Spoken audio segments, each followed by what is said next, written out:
on my raised beds at my house. You're kidding. I'm not kidding. How's it working? You're absolutely right about the fact that you do the work up front, and then the soil remains fluffy and it retains its nutrients and all those things, and it's fine. It's been working great. So how much time does it take? So my wife likes to fiddle with it, and she probably spends more time than she needs to. But I think you could do this on, 45 minutes a week. Sound right? Exactly.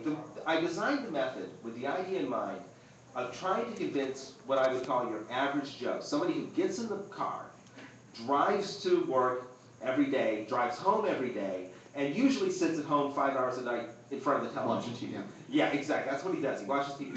I want him to take away 20 minutes of his TV time on average a day and invest it in making his family self-sufficient so that he maybe doesn't have to work a few hours of overtime. He reclaims that part of his life so he can spend it building his family. He can spend it doing something else, starting another business that he wants to do. A million other things that he could do besides being subservient to an employer who thinks he should be a slave. Sure. Well, when you are working for somebody else, your taxes are paid on things, right? Right. And B, you've got also, your employer's making money. Otherwise, your employer would, if they weren't making money, and you wouldn't be employing you. So they're getting a portion of your wages. When you're spending your time on a garden of yours, all the produce is your produce. And all you have to do is have one of your own fresh tomatoes, and you'll be convinced. I mean, for me, that's the very first place to start. Is fresh tomatoes are so delicious, and they're nothing like the red cardboard you get at the store. It's just a whole different thing. And squash, so easy to make. You just pop them in, and you've got squash for days. And now, what ways do you go about storing things like that? It depends on the particular type of produce, of course, but you can store tomatoes. I usually make spaghetti sauce. Yeah. Because I happen to like spaghetti. You can have a lot of tomatoes to make spaghetti sauce. Yeah, but I grow a lot of tomatoes. Yeah, they're prolific. Exactly. I just happen to grow indeterminate varieties so that I can put them on the back edge of a bed so that they don't take up that much space. But those, you can dehydrate them. You could freeze them. I tend not to. I tend to can them. Other types of things I'm more likely to freeze, such as broccoli. Because I think it tastes better frozen. It certainly is not good canned.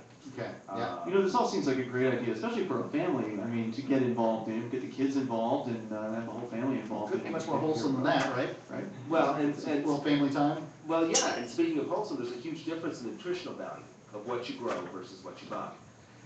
The typical, a person typically needs between 20 and 50 elements in their diet. And your typical factory farm type food that you buy at the supermarket only supplies as many as 13.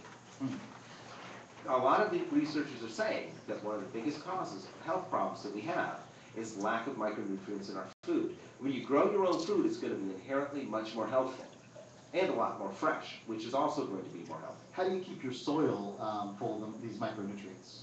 Well, you practice sustainable methods, which means you do composting, which means that the micronutrients that have left the soil in the plant get returned in the plant. And so that makes a big difference right there.